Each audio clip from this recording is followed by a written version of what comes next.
Hello সবাইকে, আমি আজকে রান্না করব কুমড়ো ভর্তা। এই দেখো, কুমড়োটাকে পাতলা পাতলা করে কেটে নিয়েছি। তারপর কিছু কাঁচা লঙ্কা, মানে কয়েকটা 4-5টা কাঁচা লঙ্কা মাঝখান থেকে কেটে নিয়েছি। তারপর এই যে কড়া বসিয়ে কড়াতে দিয়ে দিলাম তেল। তেলটা গরম হয়ে যাওয়ার পর কাঁচা লঙ্কাটা যে মাঝখান থেকে কেটে রেখেছিলাম সেটা দিয়ে দিলাম। তোমরা তোমাদের কুমড়োর পরিমাণ অনুসারে কাঁচা লঙ্কাটা দেবে। আমার কুমড়ো অল্প একটু, তার জন্য আমি 3টে কাঁচা লঙ্কা দিয়েছি।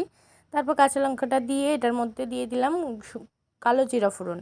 তারপর শুকনো লঙ্কা আর কালো জিরাটাকে ভালো করে নাড়াচাড়া করে তারপর কুমড়োটা দিয়ে দিয়েছি। এখন কুমড়োটার সাথে কাঁচা লঙ্কা আর কালো জিরাটাকে ভালো করে নাড়াচাড়া করে এটার মধ্যে দেবো হলুদ আর লবণ। হলুদ লবণ দিয়ে ভালো করে নাড়াচাড়া করে তারপর আগে থেকে কেটেলে আমি গরম জল করে রেখেছিলাম, তো সেই গরম জলটা দিয়ে দেবো একটু সেদ্ধ হওয়ার জন্য।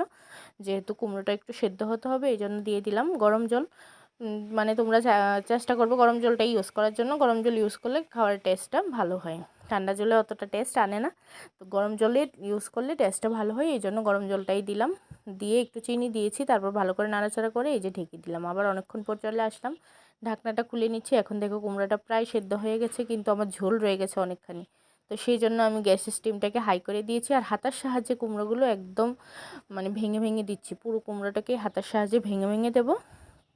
তারপরে এই যে দেখো, হাতার সাহায্যে কুমড়োটা ভেঙে ভেঙে দেওয়ার পর এই যে গ্যাসের স্টিমটাকে তো হাই করে দিয়েছিলাম, তারপর পুরো জলটা শুকিয়ে গেছে। এখন গ্যাসের স্টিমটাকে একটু কমিয়ে দিয়েছি, না হলে তলা লেগে যাওয়ার সম্ভাবনা থাকে। তো সেই জন্য দেখো স্টিমটাকে কমিয়ে দিয়ে এখন নাড়াচাড়া করছি। আর বাকি যেই টুকরো টাকরোগুলো আছে কুমড়া সেটাকেও ভেঙে টেঙে দিচ্ছি। তো এই যে কিছুক্ষণ নাড়াচাড়া করে বাকি যে জল টল ছিল সমস্ত জলটাকে শুকিয়ে গেছে। এখন পুরো রান্নাটা প্রায় হয়ে গেছে।